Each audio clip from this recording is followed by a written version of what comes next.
Estudios Bíblicos Logos presenta El Ministerio de Juan el Bautista. Capítulo 4. El bautismo de Jesús.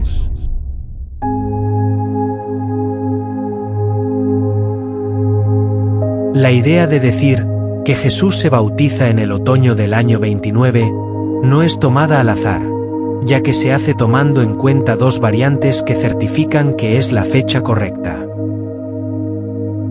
La primera es la que nos aporta el Dr. Lucas, cuando nos dice que en el año 15 del imperio de Tiberio César, siendo gobernador de Judea Poncio Pilato y Herodes Antipas, tetrarca de Galilea, vino palabra de Dios a Juan, hijo de Zacarías, en el desierto. Está más que claro que Lucas no se está refiriendo al comienzo del ministerio de Juan, sino al momento en que el Mesías Jesús es bautizado. Para ese entonces, Felipe, hermano de Antipas, era tetrarca de Iturea y de la provincia de Traconite, y Lisanias era tetrarca de Abilinia. El sumo sacerdote era Caifás, pero su suegro Anás también era considerado como sumo sacerdote por el Sanedrín. Si analizamos bien el texto de Lucas, capítulo 3, versos 1 y 2, pareciera que de manera literal, nos está indicando el año del inicio del ministerio de Juan el Bautista.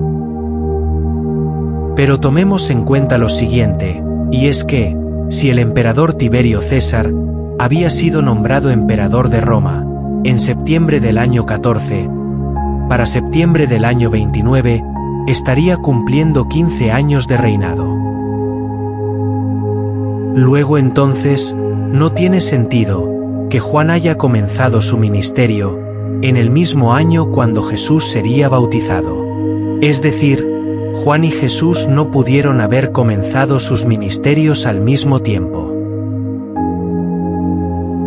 En realidad, Lucas se está refiriendo es al año en que Jesús es bautizado, y el fin del ministerio de Elías luego de 3 años y medio. El segundo parámetro que estamos tomando es el de la profecía de las 70 semanas, ya que, tomando en cuenta que la profecía tenía su comienzo en el año 457 a.C., luego entonces, tendría su final en el año 33, con la crucifixión, muerte, resurrección, ascensión y glorificación del Mesías. Si Jesús termina su ministerio en la primavera del año 33, quiere decir entonces que su ministerio debe haber comenzado en el otoño del año 29, que sería el año 15 del emperador Tiberio César, tal y como lo menciona Lucas. Jesús, habiendo cumplido los 30 años, en la primera semana de septiembre, y sabiendo que su tiempo había llegado para iniciar su ministerio, marcha hacia Jerusalén, para participar de la fiesta de los tabernáculos, que en ese año se celebró durante la segunda semana de octubre. Estando en Judea, alquiló una casa cerca de Betábara, o la Betania del otro lado del río Jordán, por donde bautizaba Juan. Según cuentan algunos teólogos estudiosos, que Jesús esperó hasta los 30 años para bautizarse, ya que, entre las leyes de Moisés, para realizar labores delante de la presencia de Dios, como por ejemplo el sacerdocio en el santuario, esta era la edad mínima requerida, con un máximo de 50 años. Y sabemos perfectamente que Jesús vino a este mundo como sumo sacerdote, para poder ofrecer su propia vida en sacrificio por todos nosotros, como bien lo dice la epístola a los Hebreos. Por tanto, teniendo un gran sumo sacerdote que traspasó los cielos, Jesús el Hijo de Dios, retengamos nuestra profesión. Pero un sacerdote, no según el orden de los levitas, que representa a la ley de Moisés, sino según el orden de Melquisedec. Y fue declarado por Dios, sumo sacerdote, según el orden de Melquisedec. Por supuesto que estas creencias acerca del motivo por el cual Jesús esperó hasta los 30 años para bautizarse y comenzar su ministerio, solo son suposiciones, ya que nada de esto se confirma mediante la Biblia. Luego de haber participado de las fiestas de los tabernáculos, en octubre del año 29, Jesús acude hasta el río Jordán, donde estaba bautizando Juan, para ser bautizado. De esta manera, le pondría fin a las ofrendas y sacrificios exigidos por la ley de Moisés. Ya de antemano, explicamos lo que significaba para la profecía de Daniel, la detención del sacrificio y la ofrenda, lo cual representa el tiempo del final de la ley, que termina con Juan, como bien se expresa en el Evangelio de Lucas, capítulo 16, verso 16. Esto no quiere decir que con la aparición de Jesús, los sacrificios y ofrendas hayan dejado de darse en el santuario, sino que una vez Jesús comienza su ministerio, todo eso, perteneciente a la vieja ley, pierden todo tipo de validez para Jehová. Un evento tan importante como lo fue el bautismo de Jesús, aparece en los escritos de los primeros 3 evangelios, porque es aquí donde Juan le entrega el testigo a Jesús, para sellar y finalizar el tiempo de la ley y los profetas del antiguo pacto. Era el tiempo justo, para que el evangelio de Jesús comenzara a crecer, y que el anuncio de Juan comenzara a menguar, ya que Jesús es el Hijo de Dios, la encarnación de su misma palabra, razón por lo cual se describe con la palabra griega logos. Cuando Jesús se acerca hasta donde estaba Juan, aunque éste no le conocía, el Espíritu Santo le reveló su presencia, tal cual lo hiciera cuando aún se encontraba en la barriga de su madre. Ya antes, Dios le había dado una pista a Juan el Bautista acerca de la manera como podía reconocerlo, cuando le dijo que sobre quien viera descender el Espíritu y que permaneciera sobre él, ese es el que bautiza con el Espíritu Santo. Y él le había visto, y por eso daba testimonio de que éste era el Hijo de Dios. Juan, en un principio, se negaba a cumplir con el bautismo de Jesús, pues, él decía, ¿qué necesidad tiene un hombre que está limpio de todo pecado, a venir a purificarse con agua? Él dijo a Jesús, Señor, esto no es necesario, porque tú tienes el poder y la autoridad para perdonar todo tipo de pecados. Pero Jesús le respondió, deja ahora, porque así conviene que cumplamos toda justicia. Entonces le bautizó. Cuando Jesús dice que todo tiene que pasar conforme a la justicia de Dios, significa que todo debe ser según el plan establecido.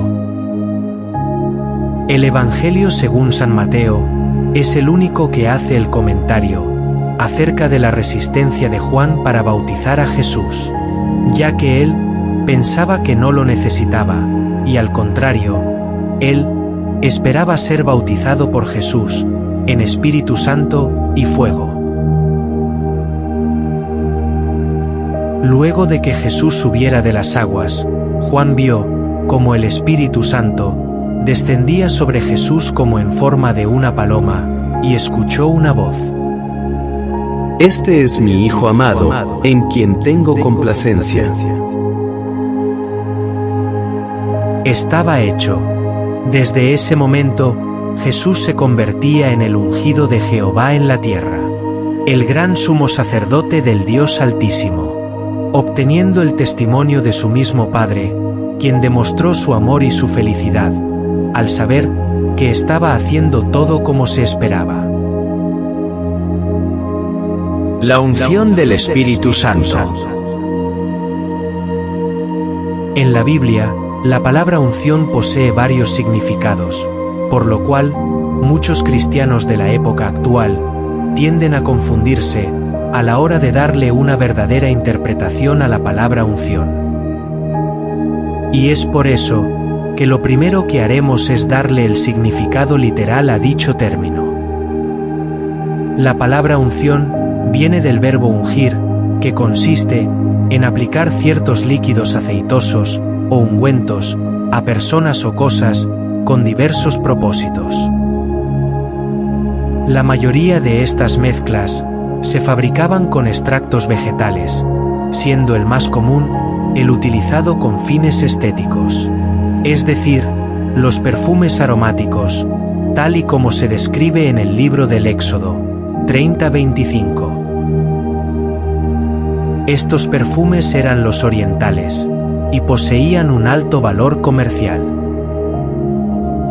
En la antigüedad, estos ungüentos aromáticos se elaboraban mezclando esencias resinosas de varias plantas, y era un proceso que no todos dominaban, pues los mejores artífices de estos perfumes eran los orientales, y poseían un alto valor comercial.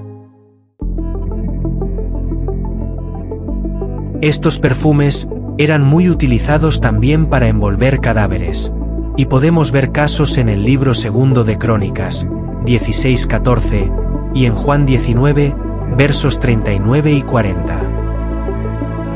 Era una costumbre en el pueblo de Israel ungir los cadáveres de sus seres queridos con estas esencias aromáticas, con la intención de retardar un poco su descomposición y el mal olor en el sepulcro.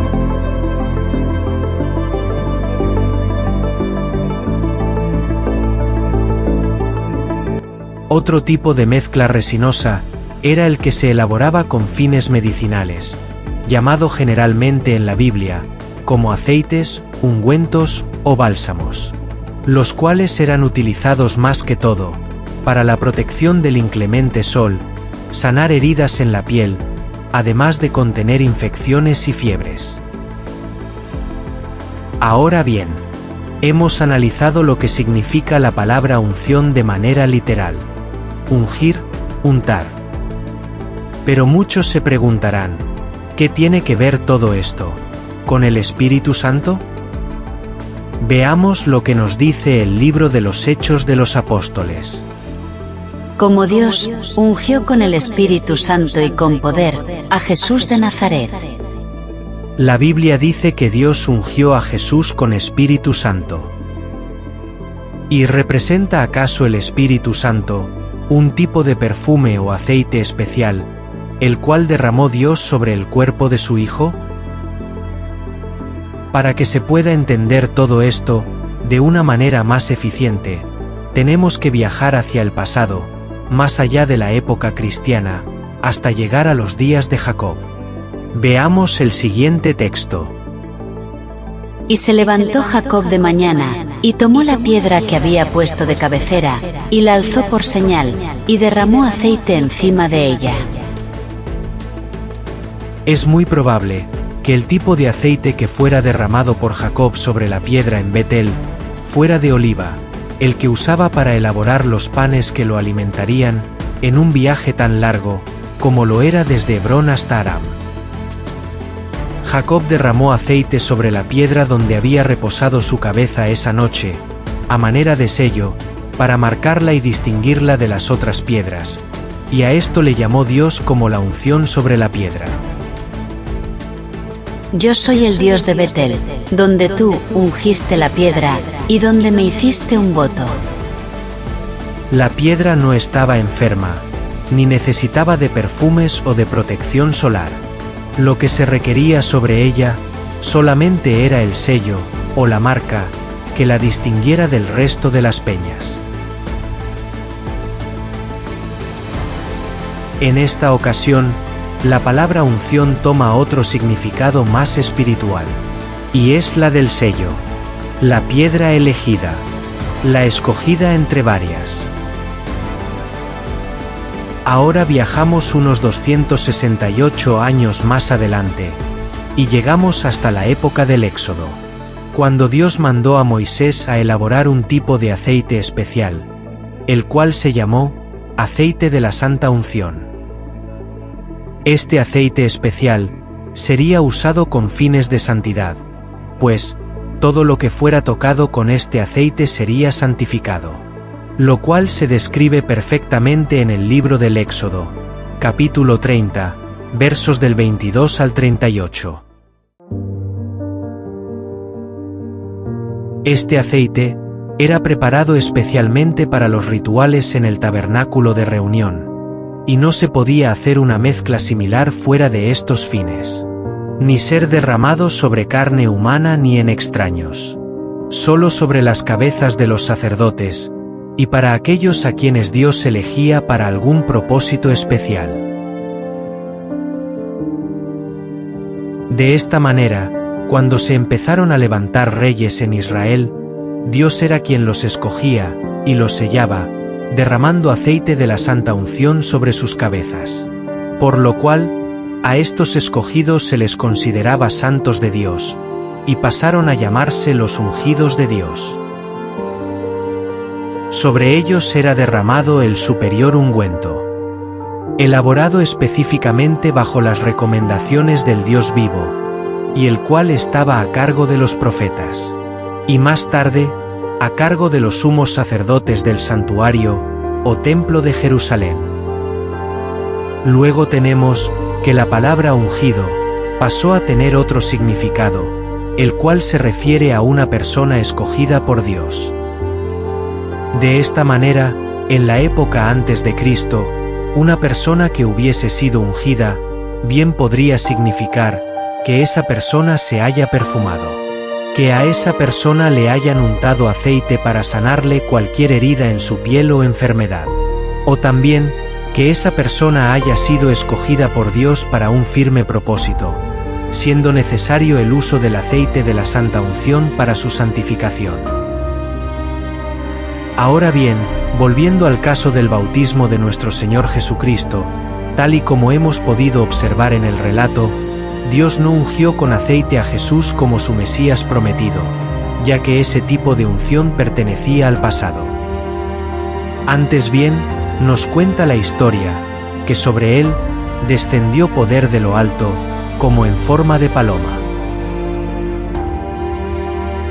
El aceite de la santa unción ya era cosa del pasado, así como lo fue el santuario, el sacerdocio, los sacrificios expiatorios y todos los decretos que dividían al mundo en dos pueblos diferentes, judíos y no judíos, tal y como lo expresa el apóstol Pablo en su carta a los Colosenses, capítulo 2, versos 13 y 14. La función que hacía el aceite de la santa unción viene a ser reemplazado con la llenura del Espíritu Santo, lo cual es la marca, el sello de Dios sobre todos los que hemos creído en nuestro Señor Jesucristo. Como bien los dice el apóstol Pablo en su carta a los Efesios. En él, también vosotros, habiendo oído la palabra de verdad, el evangelio de vuestra salvación, y habiendo creído en él, fuisteis sellados con el Espíritu Santo, de la promesa. Así que nuestra unción, el sello de Dios sobre nosotros, ya no depende de un aceite, sino que es una manifestación que procede de lo alto, lo cual había prometido Jesús a sus apóstoles, días antes de ser ascendido hacia los cielos. Y esto se puede transmitir de uno a otro, con tan solo imponer sus manos sobre la cabeza, como podemos encontrar casos narrados en la Biblia.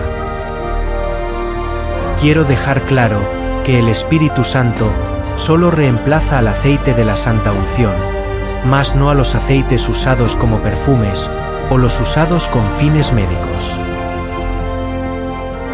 Es importante tomar esto en cuenta, ya que todavía existen iglesias cristianas, donde se tiene por costumbre ungir con aceites raros a personas con cualquier propósito o distintas finalidades, desconociendo completamente que esos aceites distan mucho del verdadero aceite de la santa unción. Además, ignorando aquella advertencia donde se dice que este tipo de aceite estaba prohibido su elaboración y su derramamiento sobre personas que no fueran sacerdotes, profetas o reyes. Ahora bien, ¿por qué se dan estas confusiones en el pueblo cristiano actual? Simplemente porque no han sabido interpretar el verdadero significado y uso del aceite de la unción. Veamos los siguientes contextos. Y echaban fuera muchos demonios, y ungían con aceite a muchos enfermos, y los sanaban. ¿Está alguno enfermo entre vosotros? Llame a los ancianos de la iglesia, y oren por él, ungiéndole con aceite, en el nombre del Señor. Muchos son los que se agarran de estos dos versículos, para fomentar y justificar el uso de aceite para ungir apóstoles, pastores, obispos, presbíteros, entre otros. Pero, ¿será que no logran entender que este tipo de aceite, al cual se refieren estos dos textos, nada tiene que ver con el aceite de la unción? Ya que allí se dice claramente que el uso de este tipo de aceite era solamente para sanar enfermos, es decir, era simplemente un remedio casero, barato y muy efectivo, más aún, si iba acompañado de una ferviente oración en el nombre de nuestro Señor Jesucristo. Los evangelios dicen que Jesús fue ungido en Betania por María, y lejos de pensar que fue ungido con un aceite con efectos milagrosos o curativos, solo usó especies aromáticas, con la finalidad de perfumar su cabeza antes de padecer una muerte terrible. El aceite de la Santa Unción dejó de ser, para darle paso a la unción del Espíritu Santo. Y el primero que lo recibió para el tiempo de la gracia fue Juan el Bautista, aún estando en el vientre de su madre. Luego Simón y Ana, la profetisa. Más tarde Jesús, una vez fuera bautizado por las aguas, y luego le tocaría a sus apóstoles y discípulos más allegados, en el día del Pentecostés. Este bautismo de llama y fuego, mencionado por Juan, se iría expandiendo por el mundo gentil.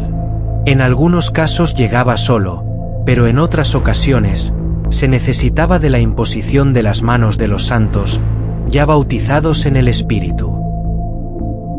Con respecto a la imposición de las manos, Pablo era algo estricto, pues, él recomendaba a su joven colaborador Timoteo que no se apresurara a imponer las manos sobre otros a la ligera. Y así quedó descrito en su primera carta a Timoteo, capítulo 5, verso 22. Luego, es importante destacar que el aceite de la unción, usado en los tiempos antiguos para santificar al santuario y sus utensilios, así como a sacerdotes, a reyes y profetas, era preparado con 5 especies aromáticas muy finas: mirra, cálamo, canela aromática, casia y aceite de oliva. De allí salía el superior ungüento. ¿Qué aceite usan los cristianos modernos para la unción? ¿Cómo lo santifican? ¿Orando por el aceite? Los cristianos católicos son los que tienen estas costumbres, pues oran por el agua, y la convierten en agua bendita. Oran por la hostia, y de manera milagrosa, la convierten consustancialmente en el cuerpo de Cristo.